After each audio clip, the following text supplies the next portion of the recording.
50 বদল 5 তো দিল আল্লাহ দয়াময় ওগো আল্লাহ দয়াময় পেয়ে তোফা মুস্তাফা মোর মহা খুশি হয় 50 বদল 5 তো দিল আল্লাহ দয়াময় ওগো আল্লাহ দয়াময় পেয়ে তোফা মুস্তাফা মোর মহা খুশি হয় পেয়ে তোফা মুস্তাফা মোর মহা খুশি হয় ওই ফজর জোহর আসর মাগরিব ঈশা কেন হয় বলো ঈশা কেন হয় কখনো 2 কখনো 3 4 রাকাত কেন হয় কখনো 2 কখনো 3 4 রাকাত কেন হয় 50 বদল 5 তো দিল ফজরের নামাজ ভোরের বেলায় 2 রাকাত কেন হলো আল্লাহর কাছে যখন আল্লাহর কাছে পিতা আদম মা হাওয়া ক্ষমা চাইলেন আল্লাহ জান্নাত থেকে গন্ধম খাবার কারণে দুনিয়াতে পাঠালেন পিতা আদমকে শ্রীলঙ্কায় মা হাওয়াকে জেদ্দায় আল্লাহর দরবারে কম বেশি 300 বছর সিজদা করলেন আল্লাহ ক্ষমা করে দিন আল্লাহ তারপরে আবার ক্ষমা করলেন সে অনেক ঘটনা কিন্তু তাদের মিলন হলো আরাফাতের ময়দানে সেখানে আল্লাহর দরবারে শুকরিয়া করে আল্লাহ তুমি ক্ষমা করে দিয়েছো এবং আমাদের দুনিয়াতে দুজন আমরা মিলতে পেরেছি যখন আল্লাহর দরবারে শুকরিয়া আদায় করে আল্লাহ তখন কি খবর দেয় কি খবর পাঠায় কবি ছন্দের মাধ্যমে লিখছে দেখুন গন্ধম খাওয়া আদম খাওয়া শুকরিয়া জানায় গন্ধম খাওয়া আদম খাওয়া শুকরিয়া জানায় আল্লাহ বলে মিললে যে 4 রাকাত পড়তে হয় আল্লাহ বলে মিললে যে 4 রাকাত পড়তে হয় কিসের 4 রাকাত আল্লাহ বলে মিললে যে 4 রাকাত পড়তে হয় খোদার নামে 2 রাকাত আর 2 রাকাত বাপ মার খোদার নামে 2 রাকাত আর 2 রাকাত বাপ মার আর 2 রাকাত নামাজ পড়ে আদম যে চুপচাপ সেদিন 2 রাকাত নামাজ পড়ে আদম যে চুপচাপ কিন্তু কেন আল্লাহ হুকুম দিল 4 রাকাত আর পিতা আদম 2 রাকাত নামাজ পড়লেন 2 রাকাত নামাজ পড়ে আদম যে চুপচাপ বাপ মা তাহার ছিল না তাই পড়ে 2 রাকাত বাপ মা তাহার ছিল না তাই পড়ে 2 রাকাত ফজরের ঘটনা তাই ফজরের 2 রাকাত ফজরের ঘটনা তাই ফজরের 2 রাকাত হলো মিরাজ এলো নামাজ এ মহা পুরস্কার ও ভাই মহা পুরস্কার হলো মিরাজ এলো নামাজ এ মহা পুরস্কার ও ভাই মহা পুরস্কার আর নামাজ পড়ো তওবা করো হলো মিরাজ এলো নামাজ এ মহা পুরস্কার ও ভাই মহা পুরস্কার আর নামাজ বিনা জীবন বৃথা নামাজ নেকির হার 50 বদল 5 তো দিল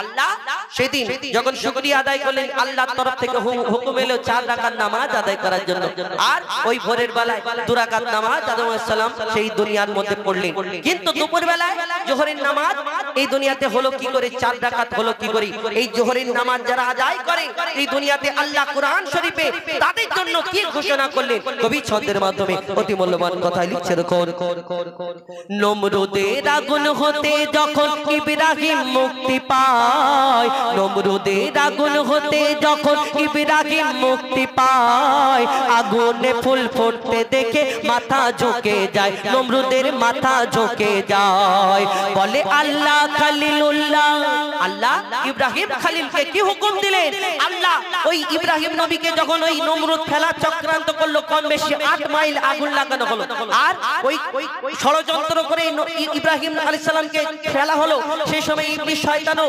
নমরুদের সাথ দিয়েছিল কিন্তু ইব্রাহিম নবীকে যখন ওই আগুনে ফেলা হলো আল্লাহর হাতে তো সবকিছু আল্লাহ আগুনকে হুকুম দিল যে এতটা গরম থেকো না যাতে আমার খলিলের একটা পশম না জ্বলে এই দুনিয়াতে যখন আল্লাহর কাছে শুকরিয়া করে আল্লাহ তুমি সব পারো আল্লাহর তরফ থেকে কি খবর আসে আমার ইব্রাহিম আলাইহিস সালামের কাছে কবি ছন্দের মাধ্যমে লিখছে দেখুন বলে আল্লাহ খলিলুল্লাহ শুকর পড়তে হয় বলে আল্লাহ খলিলুল্লাহ শুকর পড়তে হয় 2 রাকাত আমার তরে 2 বাপ মার হিসায় 2 রাকাত আমার তরে 2 বাপ মার হিসায় দুপুর বেলা খলিলুল্লাহ নামাজ পড়ে নে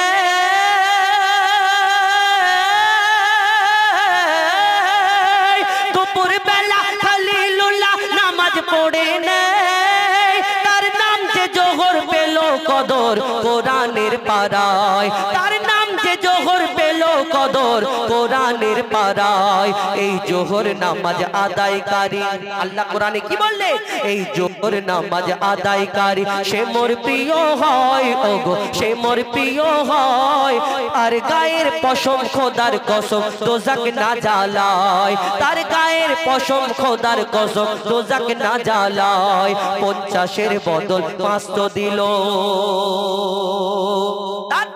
এই দুনিয়াতে জোহরের নামাজ আদায় করলে কি হবে? এবং আসরের নামাজ 4 রাকাত হলো, বিকেল বেলায় কেন হলো? কবি ছন্দের মাধ্যমে আরো কি লিখছে দেখো। 40 দিন মাছের পেটে ছিল ইউনুস নবী, আর মুক্তি দিয়ে বলে খোদা নামাজ পড়ে নেবে, ইউনুস নামাজ পড়ে নেবে।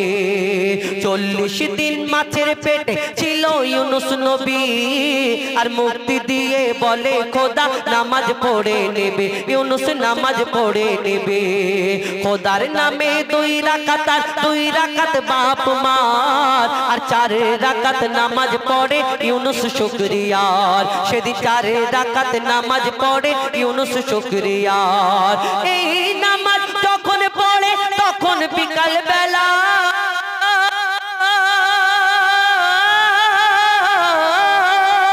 এই নামাজ যখন পড়ে তখন বিকাল বেলা। আর আধার আলো আকাশেতে করছিল যে খেলা, তখন আধার আলো আকাশেতে করছিল যে খেলা। ও কি মারে নাকি তোমার এই আসরের বেলা রে ভাই, এই আসরের বেলা। আর তুমি নামাজ পড়ো তওবা করো জপো তাসবিহ মালা, নামাজ পড়ো তওবা করো জপো তাসবিহ মালা। 50-এর বদল 500 দিল। দেখুন এই দুনিয়াতে তাফসীরকারীদের মধ্যে কোরআনের তাফসীর এর মধ্যে অনেক সময় অনেক জায়গায় মতভেদ রয়েছে, হাদিসের মধ্যে অনেক জায়গায় অনেক একটাই হাদিস, তার মধ্যে অনেক মতভেদ রয়েছে। এই কবি আমার কয়েকটা হাদিস থেকে এইগুলো সংগ্রহ করে একটা জায়গায় তুলে ধরেছে। তো এই মাগরিবের নামাজ সম্পর্কে এর ভিতরে মতভেদ রয়েছে। এই দুনিয়াতে আমরা শুনেছি একটা নবীর শরীর খারাপ, তাই তিনি 3 রাকাত নামাজ পড়ে বসে পড়লেন এই মাগরিবের সময়, তাই 3 রাকাত হলো। আবার একটা হাদিসের মধ্যে থেকে আমার কবি সংগ্রহ করে তিনিও লিখেছেন। তবে এই দুনিয়াতে ভুল ভ্রান্তি আল্লাহ ক্ষমা করে। এই আমার কবি মরহুম আবুল কালাম সাহেব তিনি লিখেছেন এই কিতাব থেকে, কোন কিতাব থেকে সংগ্রহ করে তিনিও লিখেছেন 3 রাকাত নামাজ মাগরিবের সময় কেন হলো, বিজোড় কেন হলো, এই মাগরিবের নামাজ আদায় করলে কি হবে? মন দিয়ে শুনতে হবে। লিখছে দেখো, খোদা তোহি ফেরাউন দিচ্ছিল বড় জ্বালা, আর আল্লাহ বলে মুসা নবী দেশ ছেড়ে তুই পালা। ইহুদিরা ঈসাকে যে খোদার ছেলে কয়, এই গীবত শুনে বলে ঈসা সত্যি কথা নয়, খোদা সত্যি কথা নয়। আমরা প্রত্যেক মানুষ এই দুনিয়াতে আমাদের বাপ মা আছে, জন্মদাতা পিতা মাতা। আদম আলাইহিস সালাম মা হাওয়া দুনিয়ার মধ্যে আসলেন, তাদের বাপ মা ছিলেন না। আল্লাহ সব পারে এই দুনিয়াতে দেখানোর জন্য ঈসা আলাইহিস সালামকে দুনিয়ার মধ্যে পাঠালেন, যে তিনি বিনা পাপেতে মা মারিয়ামের গর্ভ হতে দুনিয়ার মধ্যে আসলেন। আর যখন ইসলাম প্রচার করে প্রত্যেক নবীদের জামানায়, প্রত্যেক নবীদের যুগে এরকম বাধা দেওয়ার অনেক লোকজন ছিল এই দুনিয়াতে। যেমন আমার নবীকে কষ্ট দিয়েছেন, ঈসা আলাইহিস সালাম প্রচার করে পড়ো লা ইলাহা ইল্লাল্লাহ ঈসা রুহুল্লাহ। সেই ঈসা নবীকে এসে বলে, শোনো ঈসা, তুমি যে প্রচার করছো যে তুমি লা ইলাহা ইল্লাল্লাহ, আল্লাহ এক, আল্লাহ নিরাকার, আল্লাহকে দেখা যায় না। আমাদের ঈশ্বর গড ভগবান সব আমরা সবাই দেখতে পাই, মূর্তি আছে, ছবি আছে। তুমি আল্লাহকে, আল্লাহর প্রচার করে আল্লাহটাকে। আর আমাদের দুনিয়াতে সবাইয়ের বাপ আছে, আর তোমার তো বাপ নেই। তুমি প্রচার করছো লা ইলাহা ইল্লাল্লাহ, আর তোমার তাহলে কি ব্যাপার? যখন এই বলে ঈসা আলাইহিস সালামকে কথা বলে, তখন তিনি বড় কষ্ট পায়, আর তিনি জঙ্গলে চলে যায়। কি হয় কবি ছন্দের মাধ্যমে অতি মূল্যবান কথাই লিখছে দেখো, খোদা তোহি ফেরাউন দিচ্ছি ইহুদিরা ঈসাকে যে খোদার ছেলে কয়, এই গীবত শুনে বলে ঈসা সত্যি কথা নয়, খোদা সত্যি কথা নয়। সে মনের দুঃখে বনে গিয়ে কাদা কাটা করে, আর 4 রাকাতের বদলে ঈসা 3 রাকাত নামাজ পড়ে। 4 রাকাতের বদলে ঈসা 3 রাকাত নামাজ পড়ে। কেন? খোদার নামে 2 রাকাত আর 1 রাকাতার মা,